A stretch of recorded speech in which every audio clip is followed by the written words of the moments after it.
Good morning, I hope you're doing really well and have had a wonderful week. I'm out in the plant theatre today and I want to work on some filler containers to go with the bulbs that I potted up last autumn. So the plant theatre was previously a rockery and it was overgrown and it wasn't very pretty at all.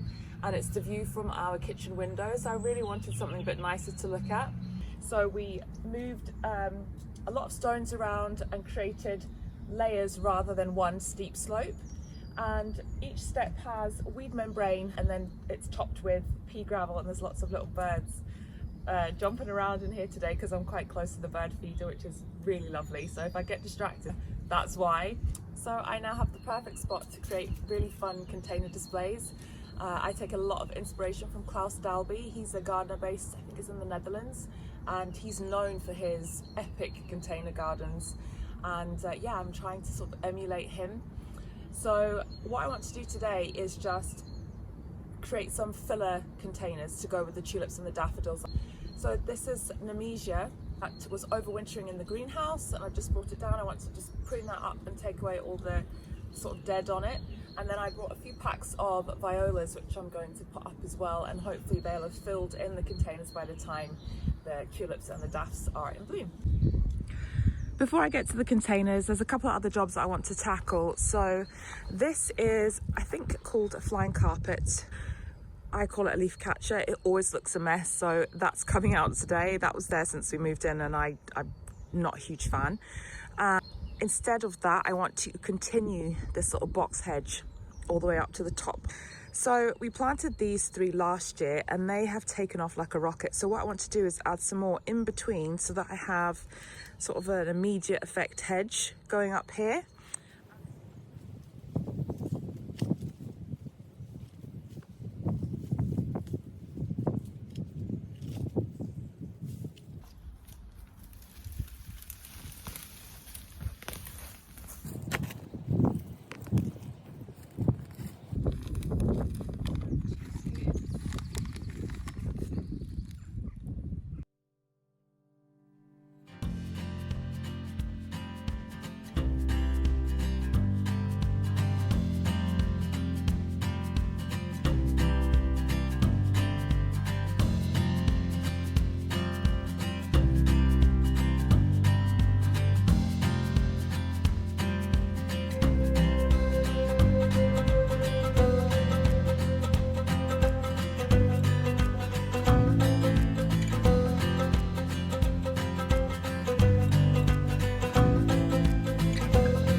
The buxus is all in. I'm quite happy with how that turned out. I'll prune them up at some point and get them all to the same height. Now I just need to water them in.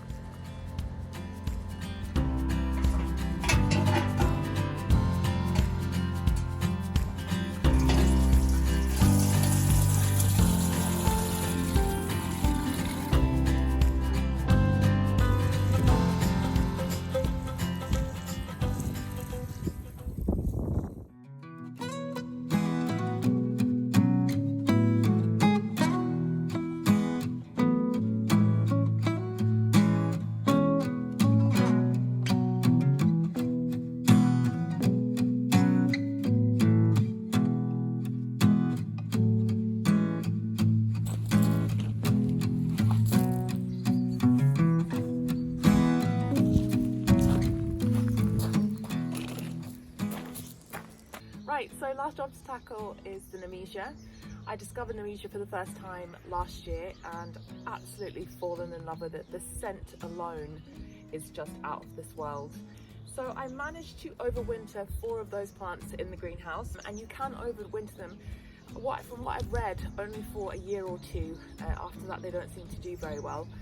So I've brought them back out now because they're hardy down to -5, and we don't have any temps sort of below -1 for the next 10 days. And if we do, I'll just pop some fleece over them. So what I want to do today is just prune them into a nice shape, and then I'll come back in and give them some fertilizer a little bit later on to give them a boost. Right, it's a new day, and I just wanted to pop back out to the plant theatre and just let you know where I finished off yesterday. So I got everything potted up. I actually don't think I bought enough violas or pansies. I think I imagined it was going into smaller pots and that I would have more to go around. So I think I'll pick up some more of those and a couple of nemesia, because I think I've possibly lost this one. So I'd like to get a couple more of those just to dot in amongst the tulips and daffodils. I finished the boxwood hedging. Oh, it's very, very sunny. Hold on, let me move this way. That box came from a border that I started in the front garden a couple of years back. The border itself didn't really work out. I think the trees were taking most of the nutrients and water from that area, and anything that I planted there didn't thrive. The only thing that did well was the box itself. So I think these will be quite happy here. So these pots at the back, they are different varieties of Alliums.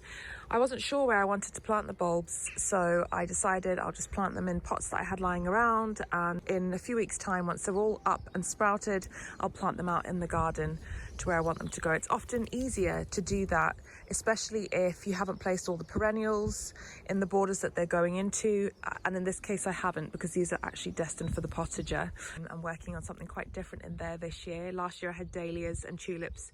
This year I'm going for perennials, for more of a low maintenance but hopefully high impact garden. So anyway, I went off on a bit of a tangent there. I'll leave these pots here for now, and I'll only start to arrange them on the steps once they start to bloom, and I'll possibly pick up some more foliage plants, possibly some heucheras, things that will slot in and give a bit of rest for the eye in between the tulips, or I might just have all tulips and all daffodils, we'll see. But that's the fun part, just getting to arrange everything. Right, so that job's done. I'm going to head off to the shed and pot up my Ranunculus and Anemones. What an absolutely beautiful day. I have been wandering around the garden, and I had an idea, because we have a ton of forget-me-nots in borders, huge drifts of them.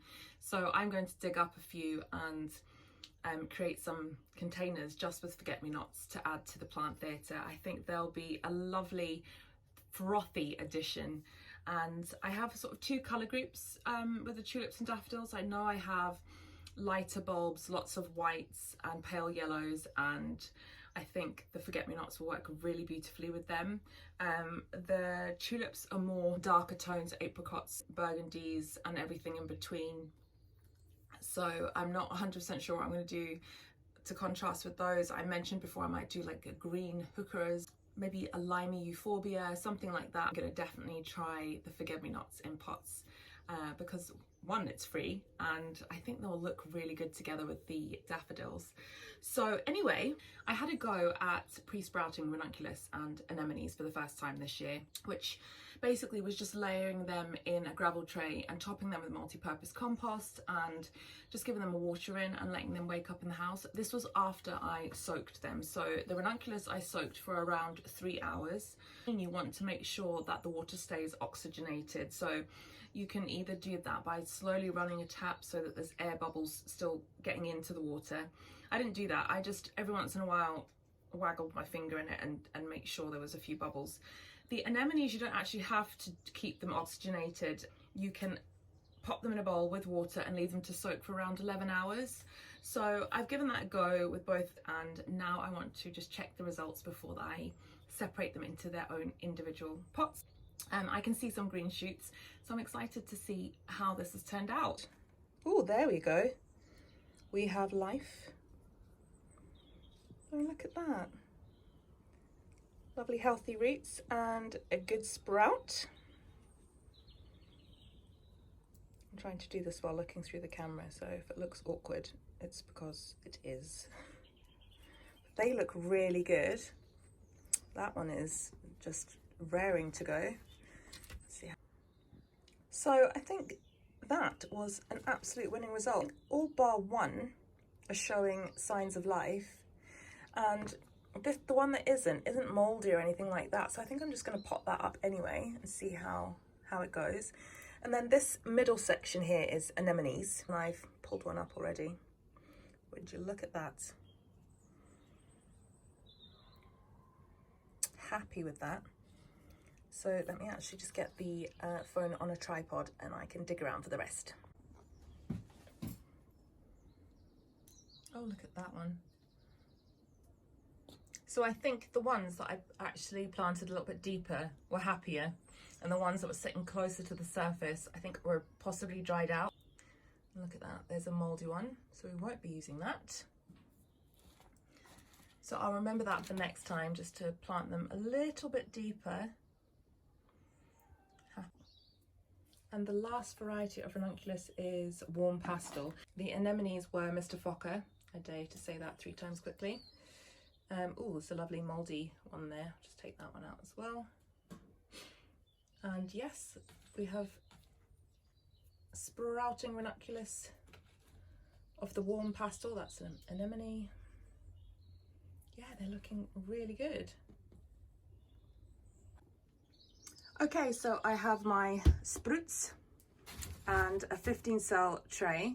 I probably will need another one of these. I have some water and some peat-free multi-purpose. So what I'm going to do is I'm just going to pre-moisten this and put a layer in each of these cells, and then just pot up my beautiful little sprouts, probably about an inch below the surface. Give them a drink and I'll pop them in the greenhouse.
So I'm all potted up. I have my 15 anemones in there, and then I have a split tray of 2 varieties of Ranunculus, and then I had a few left over and I've just potted them up individually.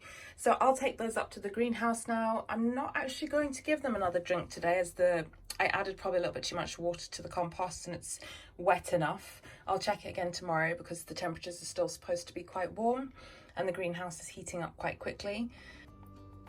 So as I said, they'll go up to the greenhouse and they'll stay there till they're nice, strong, healthy seedlings, at which point I'll plant them out, hard them off first and then plant them out. And I think I'm actually going to put them in the kitchen garden this year. I don't usually plant spring flowers in the kitchen garden, except the trough, which I usually fill with tulips. So it'll be nice to have some early spring colour in there. I'm now going to sit on the bench out under the beech tree and just enjoy the last of the sunshine. It is an absolutely stunning day, and tomorrow is supposed to be more of the same, which is the official first day of spring. So I hope you have a wonderful rest of your weekend, whatever you're up to, and take care. I'll see you next time.